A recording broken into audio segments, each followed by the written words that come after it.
Hello guys, welcome to Top 10 Fit channel.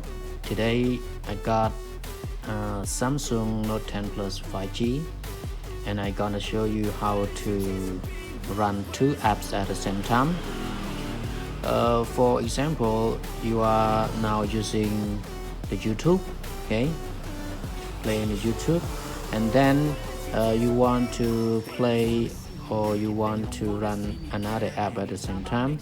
You have to press on the edit button, and then you have to select on the icon YouTube and select on open in split view screen, okay, and right here down here are the apps that you can use.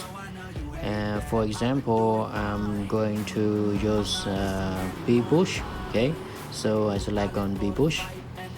Right here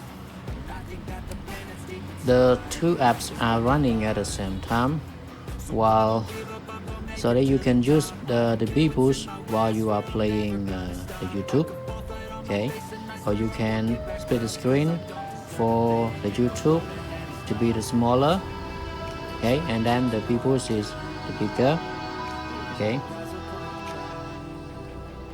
So you can use the app Bush while you are watching the YouTube. So alright, thank you for watching, and please don't forget to subscribe